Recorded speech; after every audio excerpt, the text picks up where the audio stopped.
My biggest issue with Hispanic Heritage Month is the timing. It goes from September. Mid-September? Yeah. To mid-October. Yeah.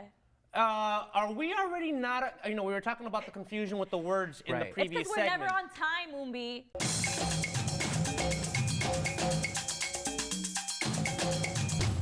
All right, we're back on the Zoo, and we're going to celebrate Hispanic Heritage Month.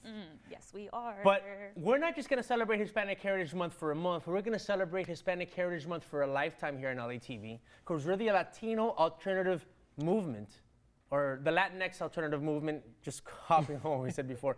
But what does Hispanic Heritage Month mean to you?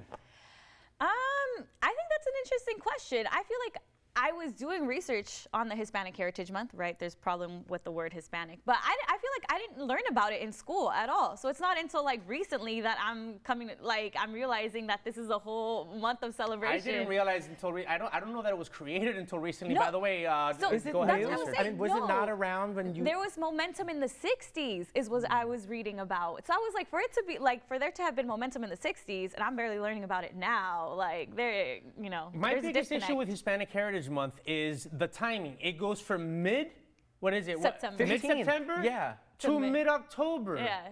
Are we already not, we were talking about the confusion with the words in the Right. previous It's because we're segment. never on time, Umbi. But it's Latinos like- are never on time. Do we want to just make things simpler, not just for ourselves, but for like some of the other people that we're trying to educate on our Yeah. culture, and keep it to just contained in the first. same month? Yeah, the 15th is it's like 1 foot weird. in, 1 foot out, which is weird. But I think it's because the real Independence Day of Mexico, right, is when? September what? My Mexican friends in the back, when's the real Mexican? Call it out. Who knows it? 15th. That's why it starts there. Okay. So I guess that's why they started on the 15th, but they could have just started on the 1st and say, hey, September 15th is midway through Hispanic Heritage That's Month. like the official day would be the 15th. Well, but maybe it there's should another encompass the whole month. maybe there's another Independence Day in October that they wanted to include. Yeah, because Hispanic Heritage Month should be all Hispanics, but I they're focusing it on mean, the Mexican Independence Day. Who knows? Well, but you know what? Hold on. I got a few things that I want to say that I have right here on my phone, so just notes. excuse me. Hit us. Well, I already said one, that Hispanic Heritage Month, from a month to a year, from a year to a lifetime. The other thing I want to say is the Latino Alternative Movement, where the Hispanic Heritage Month never dies. There you go. Another thing that I want to say is this. We can change history, but we can redefine it and create a future. We are the Latino Alternative. Let me say that again without reading my phone. Say it again. We can change history, but we can redefine it and create a future. We are the Latino Alternative Movement. By the way, do you know that Latino Alternative breaks the cultural barriers? How? Trick question, darn it. Well, how are you guys celebrating? By being as Authentic. Latina as I possibly As can. loud as I can. That's two of us right now. That's where you fit in. What? I don't know. When was it even created? Does anyone? Auda, can you look on your phone? When Where was are the Hispanic historians Heritage Month? here? I know. When was Because it I created? just Textbooks. researched this because We're I was like, yo no sé fact-checking. nada. I don't even know what I'm going to talk about except for the fact I just learned about this. I think 1968 was when they got the national holiday to be recognized or something Or the like that. national Because month. it was like a week at first, and then they extended it to a month. But when did it really become a part of mainstream culture? It doesn't feel I like honestly this think until it was in the recent past years. 10 I think years. it's- Right. Yeah, and how disappointing is that? recently. That, why did it start in the 60s and then lose heat? And then obviously it should have been relevant this whole time. I'm wondering, you were talking about how, you come from Italian culture. It's just Italian.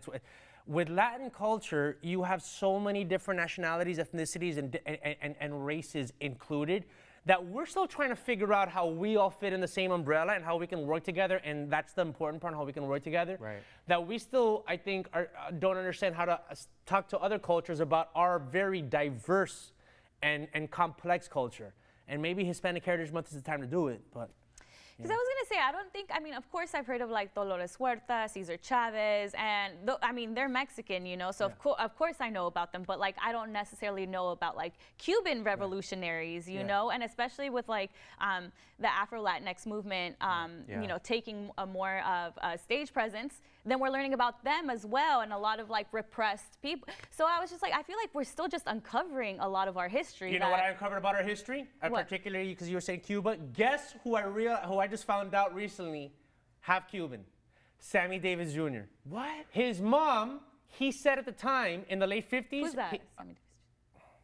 sorry, I need to know. Who? It's before all of our time, but he's such a big name that I'm sorry, like he's. Okay, I'll continue. Can I You look him research? up, please. Look him up. Sammy Davis Jr. was a very famous black singer that was part of the Rat Pack.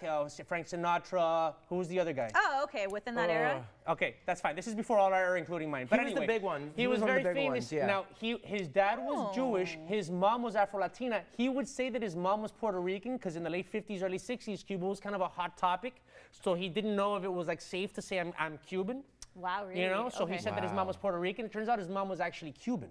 So he's an Afro-Cuban, half Afro-Cuban, half Jewish. And we're barely uncovering these truths. You know what I mean? So I think that's why maybe this month isn't being taught in schools. A lot of that history is barely being uncovered, you know? And I feel like that too. You know, from what I see, there's so many stories that do need to be told. And Right. there's so many things that still haven't come to the forefront and the limelight that hasn't gotten the recognition and exposure that they deserve compared to other parts of the Latin community. Well, Yeah.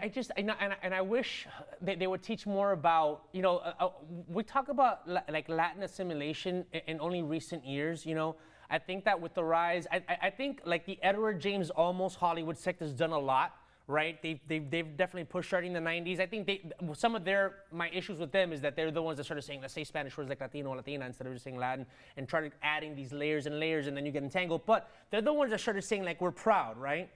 But Latin culture has been part of American culture at least, you know, and pop culture for at least, you know, the 50, 60 years. You know, there were a lot of Mexican actresses who had to pretend they weren't Mexican in the 40s and 50s and 60s. There were a lot Also, of like Cuban assimilation was a Right. big part of that. Right. There was a lot of Cuban and Puerto Rican, Dominican, mambo, salsa artists that were big in the 50s, 60s, and 70s.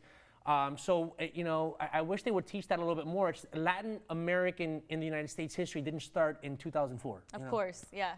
Very true. You know, and one of the things that we talk about here at LATV, and especially myself, because you know, there's a lot of us that come from Latin America, and there's a lot of us like us, you know, and Andres Palencia, who's in the back directing, was a big part of this.